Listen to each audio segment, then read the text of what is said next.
네, 현재 시간 2시 45분 지나고 있습니다. 저희가 로봇과 AI 한 종목씩 공략을 할 동안 코스피는 0.76% 상승 유지하고 있고 코스피는 살짝 0.16% 상승으로 폭이 조금은 줄었습니다. 외국인 기관의 매도가 오늘 좀 야속한데 오늘 장 무엇이 중요한지 그 시장의 흐름 알아야겠죠. HB투자그룹 손여루 팀장과 뉴지인베스트 전덕화 팀장 함께하겠습니다. 어서 오세요. 네, 안녕하십니까. 네, 오시는 길에 갑작스럽게 비가 내려서 좀 비를 맞으셨다면서요? 전 안 받았습니다. 시장 대신 제가 비를 맞고 왔습니다. 네, 여러분들 우산 꼭 챙기시고요. 오늘 시장 안에서는 어떤 종목들이 갑작스럽게 움직였을지 첫 번째 특징주부터 바로 만나보겠습니다. 자꾸 나오는 OLED 뉴스, 정말 때가 된 걸까? 뭔가 제 심정을 담아서 한 줄을 써봤는데 이번에 삼성 디스플레이가 마이크로 OLED 업체인 이매진을 2,900억 원에 인수했다라는 뉴스가 나왔습니다. 이 인수 소식 어떤 의미를 갖고 있는 걸까요? 이매진 자체가 이제 마이크로 디스플레이를 하는 회사거든요. 네. 마이크로 디스플레이를 하는 회사고 삼성이 이걸 인수했다라는 거는 즉 우리는 XR 기기 시장으로 가겠다.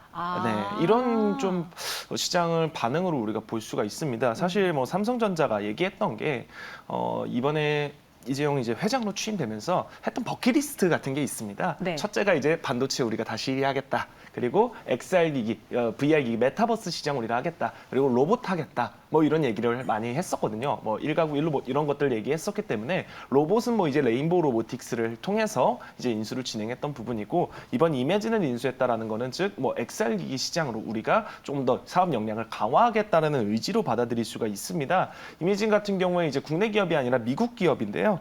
미국 기업에서 이제 OLED 업체로 XR 기기나 VR 기기 구현에 필요한 이런 사업을 하고 있기 때문에 이런 부분들 인수를 통해서 결국에는 이 삼성전자가 XR 기기 시장으로 본격적으로 좀 달리겠다라는 좀 언급이 된 것 같고요. 보면은 오늘 사실 좀 OLED 업종 중에서도 좀 차별화가 좀 많이 심한 모습입니다. 보시면은 이전부터 이제 삼성과 AR 글래스 같이 만들었던 라운텍 같은 경우에는 오늘 하락 전환을 했는데요. 뭐 기존에 있던 기대감들까지 좀 반영이 됐었다 보니까 차익 실현 물량 정도로 볼 수가 있고 그리고 이제 OLED OS 증착 장비를 만드는 회사가 여러분들 이제 많이 오늘 오르고 있는 SNU하고 선익 시스템이 되겠는데 선익 시스템 같은 경우에는 오늘 좀 같이 시장에 같이 반등이 나왔었다가 SNU 쪽으로 좀 수급들이 쏠리면서 SNU가 지금 상한가를 들어갔습니다. SNU 같은 경우에는 아시겠지만 올레도스 쪽 관련주로서 이전에 이매진 쪽으로 이미 증착기를 이제 납품을 한 이력들이 있기 때문에 삼성 디스플레이 쪽과 연결이 되면서 뭔가 이런 이매진 쪽으로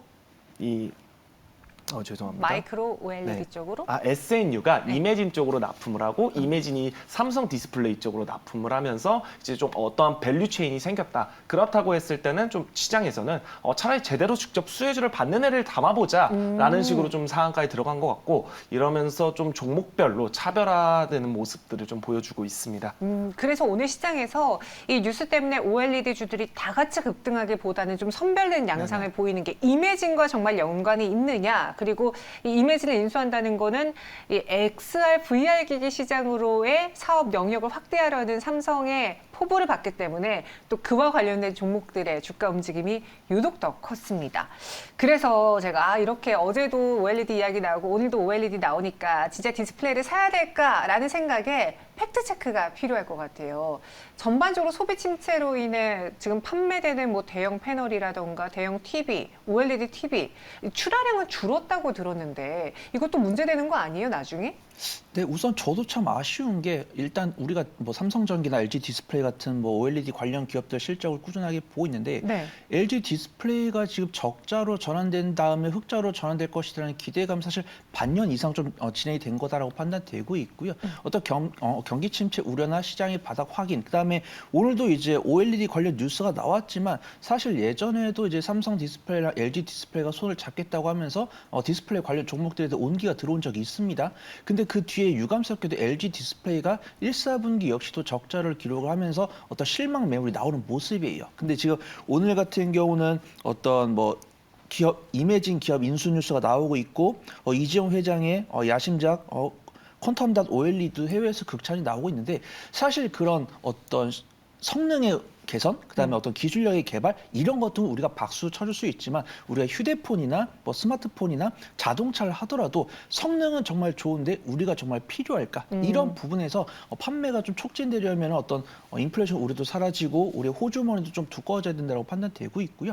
우리가 흔히 사용하고 있는 OLED가 뭐 우리가 사무용에 사용하고 있는 모니터에도 들어가지만 사실 우리가 가정에서 쓰이고 있는 OLED TV에 가장 많이 들어갑니다. 그러면은 가정에서 소비가 촉진이 돼야 되는데 저는 좀 요즘 어떤 결혼 비율이나 네. 이혼 비율이나 출산율 이런 것들이 조금 연관이 있다라고 저는 개인적으로 생각을 하고 있고요. 어떤 리포트를 보더라도 OLED가 정말 성능이 우수하고 우리가 어떤 전자랜드에 가보면은 이제 운동선수 땀방울이나 뭐 연예인들 기미까지도 보이고 있는데 판매가 안 되는 부분은 정말 성능이 어떤 소비자들 수요를 만족시키지 못하고 있다. 그래서 어떤 리포트를 보더라도 뭐 중국이나 미국에서 OLED 수요가 안 팔리고 있다. 근데 그 원인은 이야기를 안 하고 있는데 제가 개인적으로 봤을 때는 그런 TV를 구매할 그런 조건이 안 된다. 뭐 그런 상황이다라고 판단되고 있고요. 그나마 성능이나 이런 부분들을 우리가 정말 세계를 선도할 만큼 나오고 있고 하반기에는 애플이나 이런 대기업에서 OLED 관련 수주가 나올 수 있으니까 이 부분에 대해서 기대감을 만족시키진 못했지만 기대감을 주는 뉴스가 나왔을 때는 수급이랑 움직임이 나오고 있으니까 그렇게 뭐 아예 OLED를 매매하지 말자라고 부정적으로 볼 필요는 없을 것 같다. 좀 판단하고 있습니다. 이 OLED에 있어서의 기술력이 우리나라 기업들의 강점인데 그 기술력이 좋은 TV가 나왔을 때 사려는 사람들이 생각보다 없다면 이건 뭐 어디다 씁니까? 좀 아쉬운 것도 있고 그리고 이때 빨리 우리가 중국과의 격차가 있을 때 돈을 벌어들여야 되는데 지금 중국도 계속해서 OLED 시장을 두들기고 있다는 거죠. 대형까지는 아니지만 중소형 OLED 시장에서는 좀 많이 따라왔다고 들었거든요. 기존에 이제 LCD를 따라잡히는데 한 10년 정도가 걸렸다고 합니다. 네. 그런데 이번에 중소형 OLED 시장 점유율 20%까지 오는데 한 8년 정도. 굉장히 또 LCD보다 빠르게 따라오고 있다라고 하는데 사실 이런 부분을 봤을 때는 원래 이제 OLED 전망들을 다 보시는 분들 레포트를 보셨겠지만 뭐 중국이나 미국 쪽 수요가 많이 줄었고 특히나 유럽 쪽에 가전 시장이 많이 죽었었다 이런 얘기들을 많이 하세요. 그래서 이번에 뭐 LG 디스플레이도 이제 뭐 다시 한번 수요가 살아나는 게 유럽 쪽으로 인해서 살아날 거다라고 얘기를 하거든요. 근데 중국 쪽이 같이 못 살아나는 이유는 내수가 많아지고 있기 때문에 굳이 외수를 쓰지는 않을 필요가 있다라는 거죠. 네, 굳이 우리나라에서 내가 만약에 중국이라면은 내가 자국 제품을 굳이 뭐 싸고 괜찮은 그 중소형 제품들이 많은데 어차피 고성능까지 나는 필요가 없는데 그렇다면은 그냥 자국내 제품 싼 걸 쓴다라는 거죠. 하지만 기술력 아까 말씀해드린 것처럼 기술력 자체는 이제 선도하고 있기 때문에 프리미엄 시장에서의 자체에서는 좀 먹히고 있다라는 거고 그런 유럽 시장이나 이런 부분들도 다시 한번 또 올라와 줄 수 있는 그런 기대감들 작용되면 좋다라고 좀 말씀을 드리겠습니다. 다만 지금 OLED 시장을 뭐 TV나 가전 수요해 보기보다는 사실 이제 없던 게 생기는 좀 XR 기기 시점으로 좀 우리가 맞춰보는 게 오히려 더 시장에서 기대감을 끌어올 수 있는 그런 모멘텀이 되지 않을까 이렇게 좀 말씀드리겠습니다. 지금 시장에서 특히 이 디스플레이주들의 실적을 움직일 수 있는 거는 OLED이긴 한데 우리는 수요가 쏠리는 쪽으로 봐야 되기 때문에 XR, VR 기기 관련한 디스플레이주를 보는 게 어떻겠느냐라고 또 투자 포인트 짚어주셨거든요. 그럼 두 분이라면 이번엔 정말 디스플레이 한번 투자해 보시겠어요? 아니면 또 기다려보는 게 좋을 것 같으세요? 어때요? 저는 뭐 투자를 해봐야 된다고 판단되고 있고요. 네. 저는 뭐 시청자분들 아시겠지만 전 애널리스트보단 트레이더 관점이기 때문에 실적이 안 나온다고 하더라도 수급이 살아있으면 들어가야 된다라고 판단을 하고 있어요. 여기 그래서 수급하네요. 그쵸. 그래서 LG 디스플레이나 이제 OLED 관련 종목들 1사분기 실적을 보면은 LG 디스플레이도 그러고 시청자분들께서 아실 만한 뭐 APS 홀딩스나 뉴프레스나 이런 종목들 2022년에는 이제 안정적 실적을 보여주었는데 2023년 1사분기에는 다소 전년 동기 대비 아쉬운 실적을 보여준 것으로 판단되고 있습니다. 일단 그런 부분에 대해서는 전 개인적으로 그런 사유로 좀 실적이 다소 안 나왔다라고 판단되고 있고요. 그런 실적이 안 나올 때는 좀 하락하는 모습 보여줬지만 오늘 이런 인수 뉴스가 나오면서 다시 한번 더 하반기 실적에 대한 기대감이 있는지 양봉이 나와주고 있고요. 오늘 LCD 관련 종목들 중에서 양봉을 보여주고 있는 종목들 대부분이 외인과 기관의 순매수세가 들어오고 있기 때문에 저는 매매를 해봐야 된다고 판단하고 있고요. 네. 일단 제가 개인적으로 좀 긍정적으로 보고 있는 종목은 좀 에로티베큐움이라는 종목인데 저는 사실 사실 APS 홀딩스랑 뉴프렉스가 좀 애플에서 적극적으로 언론 플레이를 해준다고 한다면 좀 개인적으로 가장 큰 기대 수익률을 가져갈 수 있다라고 판단되고 있지만 어떤 성장성과 안정성을 고루 갖춘 3등 종목은 에로티베큐이 아닐까 그렇게 판단되고 있고요. 일단은 2023년 1, 4분기 조금 다소 아쉬운 실적을 보여주었지만 2022년 매출액은 3,742억 원, 영업이익은 298억 원으로 각각 전년 동기 대비해서 44%, 13% 증가하는 모습을 보여줬기 때문에 OLED 관련 종목들 중에서 그나마 실적으로 선방하고 있는 종목이다라고 판단되고 있고요. KB증권에서 내놓은 리포트를 보더라도 어떤 인플레이션 우려나 기인축 우려, 그다음 OLED 사업 확산에 따른 이제 올해 사상 최대 실적을 기록할 것이다라고 전망되고 있고요. 업종퍼를 보더라도 현재 퍼가 21.65인데 현재 퍼가 10.85이고요. 11개월 선행퍼가 8.19이기 때문에 업종 대비 저평가 매도가 커질 수 있는 종목이다. 그리고 좀 소개를 드리도록 하겠습니다. 에로티베큐을 골라주셨고요. 저의 관심주는 선익 시스템이었는데 전덕화 팀장은 어때요?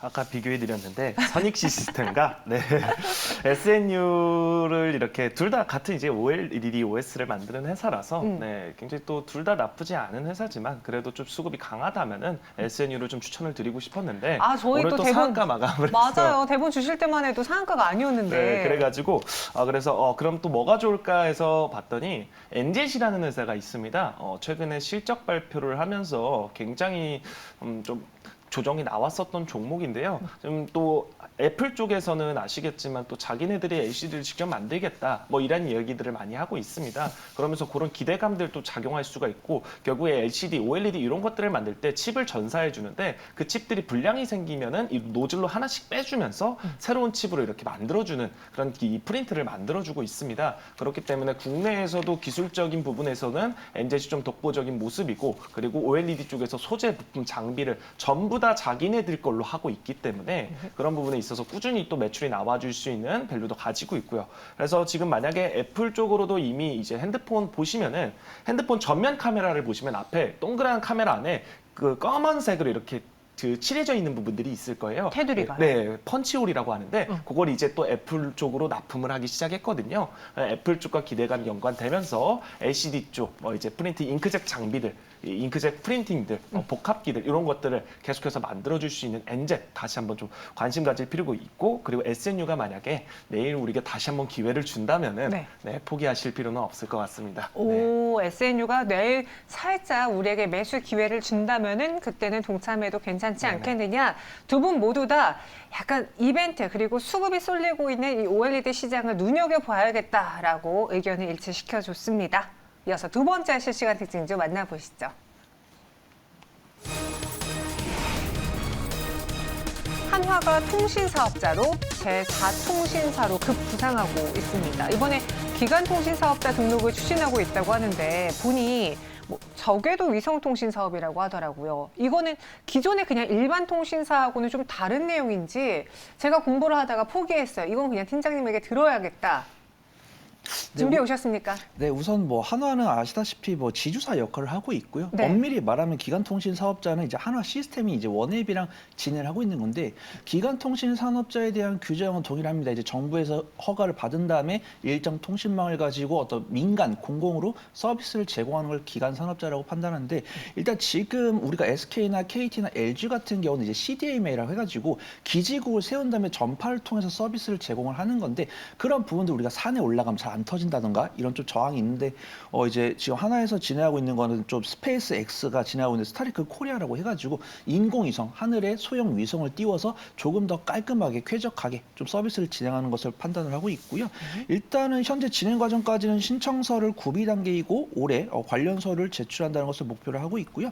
어떤 좀 스페이스 X가 진행하고 있는 스타링크 코리아의 좀 대항마로 좀 주목을 받을 수 있지 않을까 그리고 좀 판단되고 있습니다. 스타링크의 대항마가 될 것이다. 이 한화가 그럼 기간통신 사업자가 된다면 얻는 게 무엇인지 얻는 게 있어야지만 이 사업에 뛰어들 거지 않습니까? 그렇죠. 그래서 원래 아시겠지만 이번 정부 들어오기 전부터 얘기했던 게 네. 5G 제대로 안 하냐. 네, 그러면서 이동통신 3사에 대한 새로운 우리가 제4통신사를 만들겠다, 하겠다, 경쟁을 부추기겠다 했는데 사실 다들 안 했습니다. 네, 다들 안 한 이유가 뭐냐면은 아시겠지만 이게 통신 기지국을 까는데 굉장히 많은 비용이 들어가요. 특히나 이제 5G 같은 경우에도 기존의 4G가 이런 식으로 넘어간다고 했을 때 5G는 이런 식으로 넘어가거든요. 네. 그러면서 그 장애물들이 많이 걸치면은 아. 이게 통신이 제대로 이루어지지가 않는다라는. 그렇기 때문에 기지국을 더 많이 세워야 됐었던 거고, 그래서 우리가 5G가 그때 당시에 많이 올랐던 게 기지국이 기존보다 많이 들어가니까 돈을 많이 벌겠다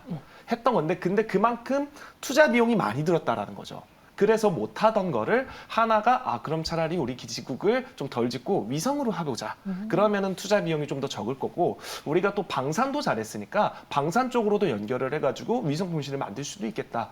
그리고 얘는 또 하나 같은 경우에는 UAM이라고 해서 이제 많이 뭐 이제 헬리콥터라던가 뭐 이런 식으로 공중에서 이동 수단이 될 수 있는 그런 것들도 우리가 연결을 할 수 있기 때문에 그런 쪽으로 사업 역량을 좀 확장을 해보자라고 언급을 했던 거고요. 말씀드렸듯이 이제 기존 통신 3사 같은 경우에 또 28GHz 5G 통신 이 헤르츠를 뺏겼기 때문에 다 반납을 했기 때문에 이런 부분들을 이제 국가 쪽에서 다시 한번 하나 쪽으로 밀어주면서 그런 경쟁 구도가 나타나지 않을까, 그럼 그쪽으로 인한 또 사업 역량이 확대가 될 수 있다라는 거, 그런 부분들이 좀 긍정적으로 작용할 수가 있어 보입니다.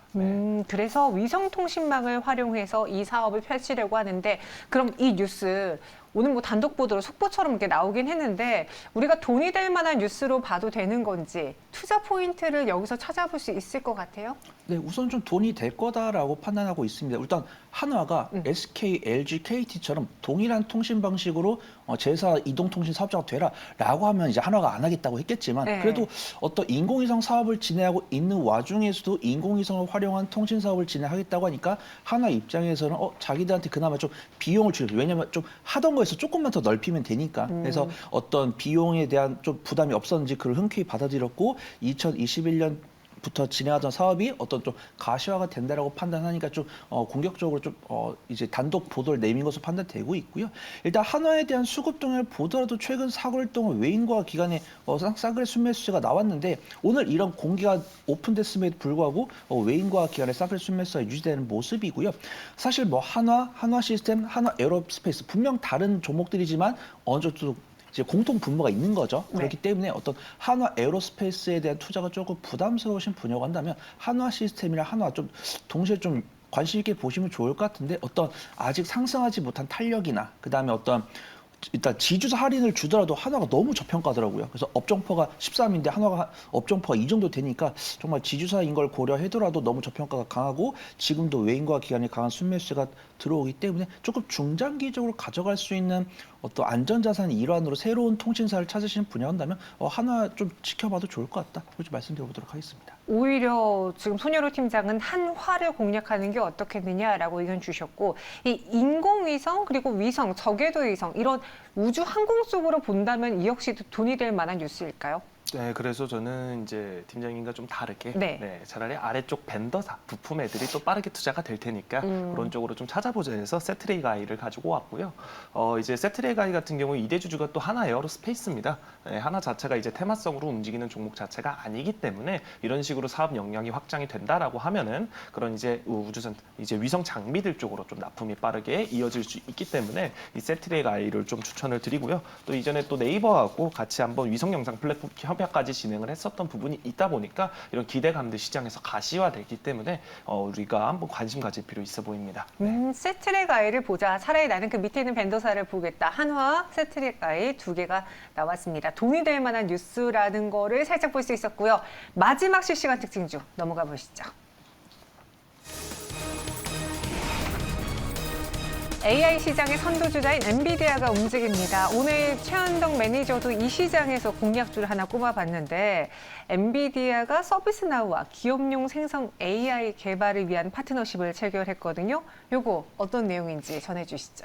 네, 우선은 엔비디아랑 서비스나우 같은 경우는 뉴욕 시장에 상장이 되어 있는 종목들이고요. 네. 국내 AI 기업들은 아직 연간 실적 기준으로 흑자 전환은 못했지만 분기 실적이 적자폭이 줄어들고 있는 모습인데, 서비스나우랑 엔비디아 같은 경우는 연간 실적 기준으로 꾸준하게 흑자를 기록하고 있는 AI 선구 기업이다. 그렇게 좀 말씀을 드려보도록 하겠습니다.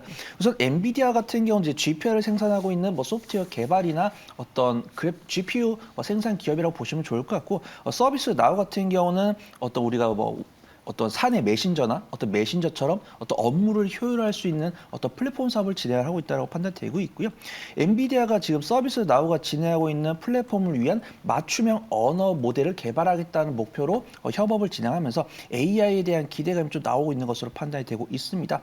일단은 엔비디아랑 서비스 나우를 투자하실 분들은 계시겠죠. 이제 해외 투자하신 분도 계실 그렇죠. 테니까. 네, 사업개미 분들이 있으시죠. 근데 이제 엔비디아랑 서비스 나우가 안정적인 실적과 점진적인 실적을 보여주고 있는데 서비스 나우 같은 경우는 퍼가 250배고요. 그다음에 엔비디아 같은 경우는 196배입니다. 그래서 예전에 지금 우리가 반도체 같은 경우는 10에서 15배 나오고 있고 그다음에 자동차나 조선주 같은 경우는 5배, 6배 나오고 있고 2차 전지가 실적 나오기 전에 200이고 로봇이 지금 200이고 2차 전지가 실적이 나오니까 100대로 떨어졌죠. 그러니까 지금 엔비디아랑 서비스 나우가 어떤 위치인지 성장성은 고려하되 그에 따른 실적이 나오는지를 체크하면서 대응이 된다고 판단되고 있고 그 영향으로 덕분에 우리나라 AI 관련 종목들은 온기가 들어오니까 좀 트레이딩 관점을 지켜보시면 좋을 것 같습니다. 네.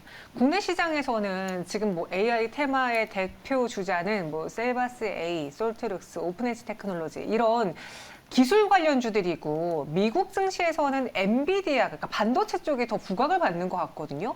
그리고 엔비디아가 10년 내에 5배 오른다라고 미국의 펀드 매니저가 이야기했다고 하는데 그럼 우리도 반도체 쪽을 더 공략해야 되는 건지 어떻게 생각하십니까? 반도체 쪽에서도 충분히 또 따라갈 수 있다라고 봅니다. 뭐 GPU 같은 경우에 사실 엔비디아가 AI 원래 GPU 그래픽 처리 장치 원래 게이밍이나 그래픽 처리 장치 용으로 많이 쓰던 건데 네. 이런 것들이 AI 시장으로 들어가면서 AI는 이제 학습, 습득을 해야 된다. 거기에 필요한 이제 정보들을 GPU를 통해서 학습을 시키기 때문에 그 AI 시장 전반에서 키우는 뒤에 있는 것이 거의 GPU라는 거고 그걸 인해서 엔비디아가 성장을 하고 있다라는 거거든요. 그래서 지금 당장 사실 엔비디아를 이길 수 있을 만한 기업이 국내에 있냐라고 했을 때는 없죠. 네, 너무 터무니없다라고 좀 생각을 해서 차라리 그 아랫단에서 엔비디아 쪽과 같이 연결이 될 수 있는 애들 쪽으로 좀 공략을 해보는 게 좋다라고 좀 말씀을 드리면서 뭐 NDS 테크 국내 파트너사인 아니면 제이시언이나 이런 파트너사들 쪽으로 좀 공략을 해보는 게 좋아 보이고요. 물론 이제 오픈엣지 테크놀로지 같이 직접 IP 블록들을 만들면서 팹리스 업체들한테 만들어주는 기업도 있습니다. 이것도 충분히 해외 쪽에서 경쟁력을 가지고 있는 회사고 국내에서 또 팹리스 기업, IP 블록을 만드는 기업 자체가 별로 없기 때문에 수급들이 좀 쏠리는지 반도체 업황 또 같이 살아나줄 수 있는지는 체크해볼 필요가 있어 보입니다. 그럼 두 분에게도 이제 현동이 덕분에 시간처럼 소녀로 덕분에라고 한다면 어떤 종목을 공략하시겠어요? 네, 저는 좀 이제 종목을 말씀드리기 전에 좀 투자 전략부터 좀 말씀을 드리면 좋아요. AI 관련주랑 이제 시스템 반도체, AI를 보더라도 소프트웨어랑 하드웨어가 갈리거든요. 그렇죠. 근데 이제 매매 사이클을 보면은 먼저 소프트웨어가 올라간 다음에 그들이 피로도를 보면 이제 시스템 반도체, 이제 뭐 PCB 기판주 이런 종목도 올라갑니다. 근데 지금 수급들을 보면은 AI 소프트웨어가 확실히 일간 변동성이 크죠. 근데 수급들을 보면은 외인과 기관이 매수를 하고 있습니다. 그래서 저는 지금 당장은 좀 AI 소프트웨어부터 매매를 하고 그들로 이제 20% 30% 수익을 내고 나서는 그 뒤에 좀 OLED 기업이나 PCB 기업을 좀 보시는 게 좋을 것 같다라고 판단되고 있고요. 그래서 제가 좀 시청자분들께 관심 종목에 넣어놓으시라고 말씀드릴 종목은 이제 플리토라는 종목인데요. 어떤 AI 시스템에서 어떤 데이터베이스를 처리해서 원하는 플랫폼 기업에다가 판매를 하면서 실적을 기록하는 기업입니다. 그래서 AI가 필요한 언어 연산을 도와주는 기업이다라고 판단되고 있고요. 일단 분기 실적의 적자폭이 줄어들고 있고 기술적으로 봤을 때도 맥점을 잡고 있는데 그 수급동이 외인과 기관이기 때문에 유심히 지켜볼 필요가 있다. 그걸 좀 말씀드려보도록 하겠습니다. 투자 전략과 함께 플리토를 같이 이야기해 주셨고요. 전덕화 덕분에는 어떤 종목입니까?